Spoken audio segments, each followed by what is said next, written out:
Всем привет, меня зовут Дима, и я рад вас приветствовать в своем фильме о фильме, в котором я расскажу вам о поэтапном создании своей первой короткометражки под названием «Вавилон». Поехали!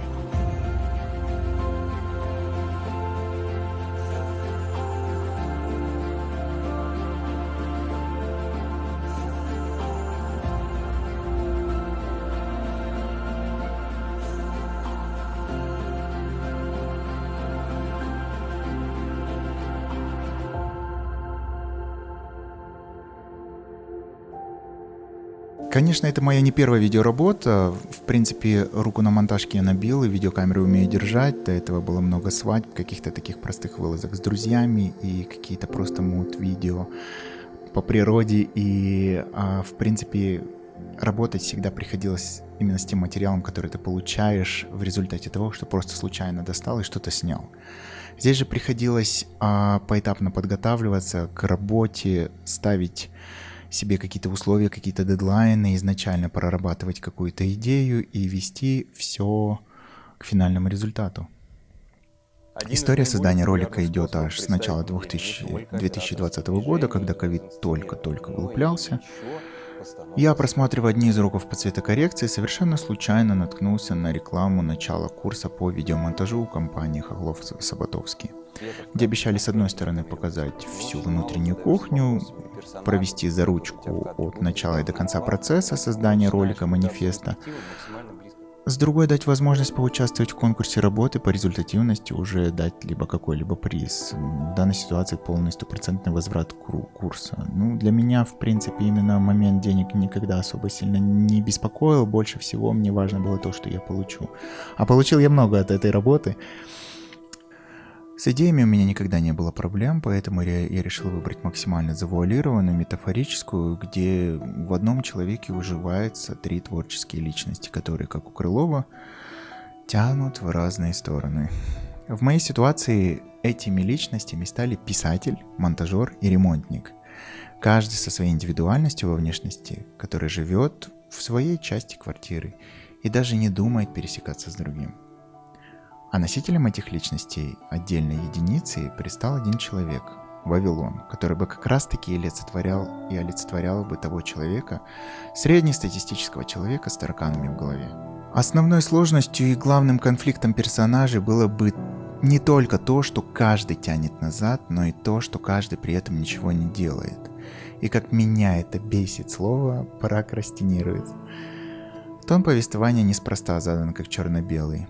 Жизнь лишена красок, безнадега и тоска несусветная, без каких-либо перспектив. А заданный символ короткометражки – дерево. Оно не только не растет, но оно засыхает, оно деградирует. Как символ того, что человек себя теряет, он деградирует.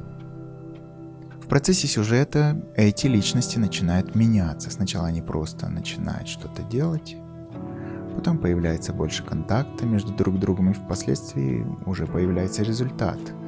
В этот момент картинка меняется, освобождая все больше и больше индивидуальных цветов персонажей. Писатель оранжевый, монтажер фиолетовый. У ремонтника должен был быть доминантным желтый цвет, но я очень сильно затупил на цветокоре.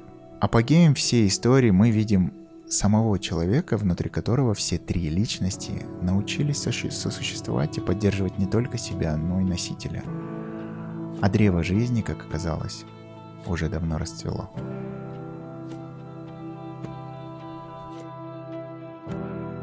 Работа была поэтапная. После идеи я подобрал музыку и начал процесс создания раскадровки. Уже на этом этапе я пытался понять, как выстраивать картинку, создавать последовательные переходы между кадрами. Может быть, этим, конечно, и не стоило вообще заниматься, но, я такой замороченный был. После раскадровки по заданию нужно было создать аниматик. Аниматик, честно говоря, это что-то. На самом деле я и открыл его, мне было и очень интересно, но в то же время подготовка была такая специфическая. Но по сути, ты уже на работе с аниматиком видишь, как будет выглядеть твой конечный продукт. Конечно, никто тебя не ограничивает в дальнейших правках именно в процессе съемок, но у меня они были минимальны. И потому то, что у меня получилось в конце, практически соответствует изначальному черновому аниматику. Наверное, основной вопрос, почему такой визуал? Почему там руки с пальцами вот так шевелятся? Вот. Или парень сидит на кровати в тумане. Кстати, «Парень в тумане» — это отдельная история, это моя любовь к группе, шведской группе синти-поп The Sound of Arrows, и именно их композиции The Wonders. Откуда, по сути, пошли все эти сами видео? Это, друзья, самая простая насмотренность, которая состоит либо из того, что уже знаешь и полюбил, либо что-то где-то видел, но не помнишь. Но в процессе подготовки и на этапе планирования этих разных роликов, столько их было просмотрено, что уже на самом деле тошнило. Тебе просто дают задание, и ты просто целый день смотришь. Примерно разные ролики. И вот отсюда и берется насмотренность. Потом думаешь, откуда у меня такие мысли, что провод тут висит. Вот. Потом просто начинаешь примерно под свою идею пытаться подобрать визуал. Мне вообще вот нравится одна тут идея, я вот сейчас вам покажу.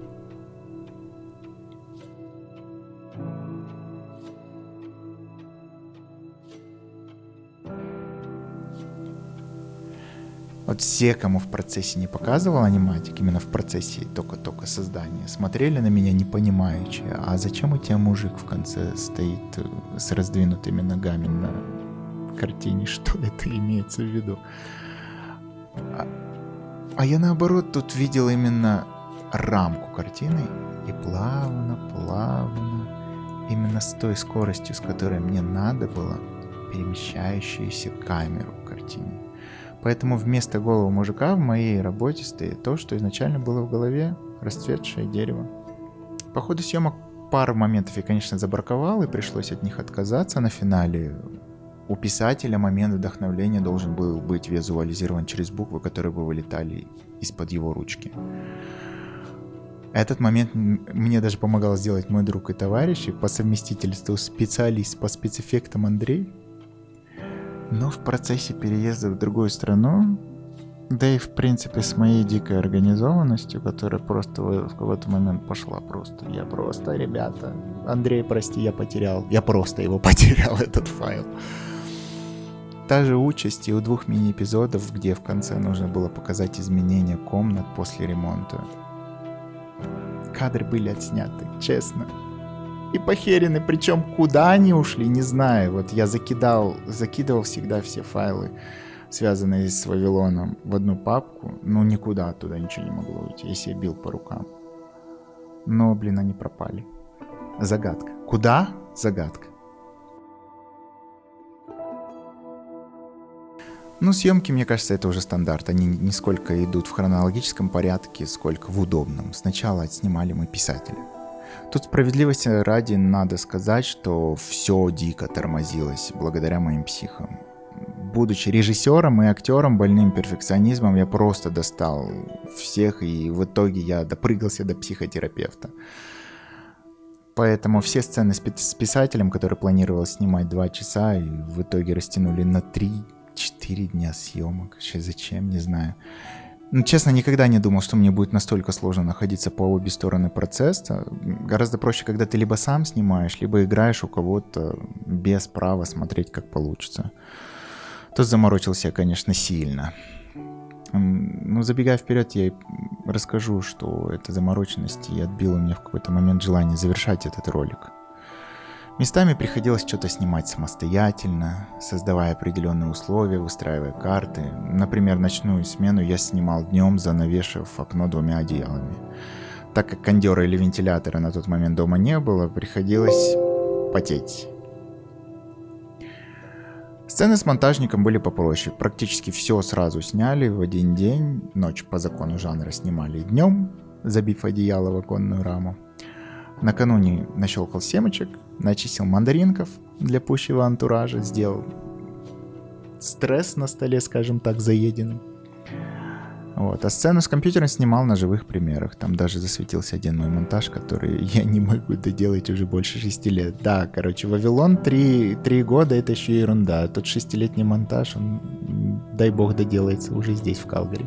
Шарик, мои любимые. Параллели проводите сами, честно. Однако намек был на то самое.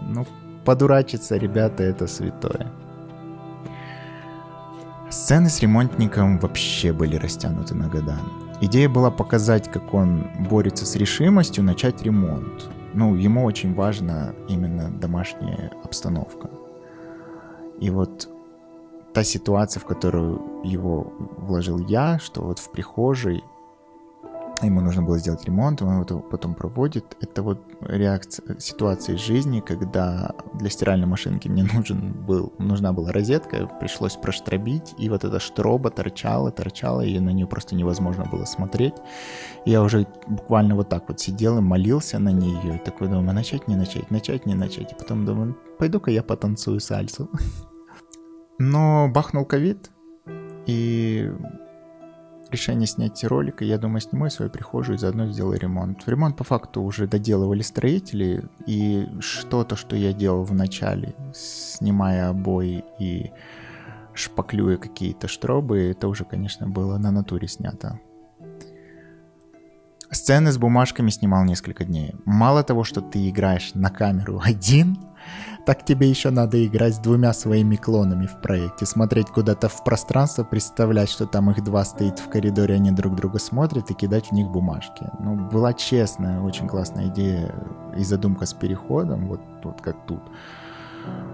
Ну, не знаю, что-то она мне не понравилась, либо мне не понравилось, как я отыграл.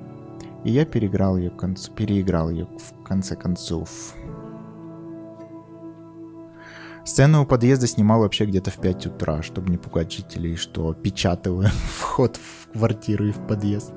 А то у нас ходили байки, что в период ковида запирали целый подъезд и ставили часового, который не выпускал даже собак выгулять. Была, кстати, идея поменять концовку на ту, где на фоне титров лента бы сама рвалась, как символ того, что ограничения сняты, и появлялась бы какая-нибудь символическая надпись, там, и вот только тогда мы, ребята, свободны. И такой, но там надо было After Effects учить, и я такой думаю, ребят, нет, не хочу, уже достаточно геморроя. Все, по-простому встал и пошел. Встал, вот, да, вот так.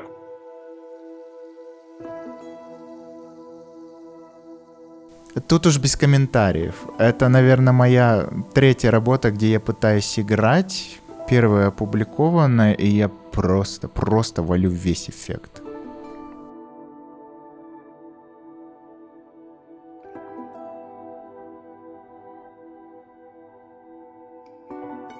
Вот этот вот ролик, это моя, наверное, первая игра на камеру, где я прям просил идти, снимать меня, я буду играть вот так, камера должна с этой стороны быть. Я просто думал, что я это удалю. Я как раз нашел место, куда вставить этот футаж, а то пришлось бы просто безжалостно удалять. Ну, немножко про пасхалки и символы пытался что-то добавить такого подводного, что не заметится, но оно там лежит с первого взгляда. Вот у писателя местами пытался добавить некоторых пасхалок в виде афоризмов, связанных когда-либо разными писателями, они в виде стикеров на стенки наклеены. Вот, например, Оскар Уайлд там писал. И все они как бы намекают на то, что мы либо смотрим не туда, а надо смотреть в себя, искать в себе поддержку, ищите вдохновение с простых вещей, смотрите на природу. И еще такой момент очень интересный, навряд ли кто-то это заметил, я пытался разделить персонажей путем татуировок. Если присмотреться на руку писателя, у него тату перо. То есть это немножко символично к его тяге писать. У ремонтника тату с надписью «Семья» на английском «family». Темой обосновано его желание обустроить быт и дом. Ну и в конце это, наверное, самый главный символ, и вокруг чего это все вертится. Это главный персонаж, который оправдывает название ролика. Его зовут немножко мифический Вавилон. Я думаю, что, наверное, все слышали эту историю про Вавилонскую башню, библейская история из Ветхого Завета. Искал, честно искал, хотел что-то такое бахнуть туда. Кто не знает, я думаю, все уже, наверное, большинство слышало, Вавилонскую башню решили люди построить для того, чтобы дотянуться до Бога. И, естественно, стройка шла прекрасно до тех пор, пока Богу это не понравилось. И он покарал людей, заставив их говорить всех на разных языках. И в итоге они не смогли найти общий язык, и дело осталось там. То есть немножечко вернемся в начало ролика, где я говорил про то, что каждый тянет в свою сторону. По сути, каждый из персонажей, монтажник, писатель и ремонтник, они олицетворяют самых простых людей, которые не могут найти сплочение, они не могут объединиться, встать, обняться, взяться за руки. А вот этот Вавилон в конце, это тот самый простой человек, это каждый из нас с вами, который не может найти себя. Я был таким человеком, поэтому для меня этот ролик близок. Мне очень не хватало внутри себя поддержки самого себя. И очень символично, что когда в конце ролика все 3 личности, они оказываются рядом с ним, с Вавилоном. Они держат его за руку, обнимают за плечо и говорят: мы с тобой, мы прорвемся. И это правда.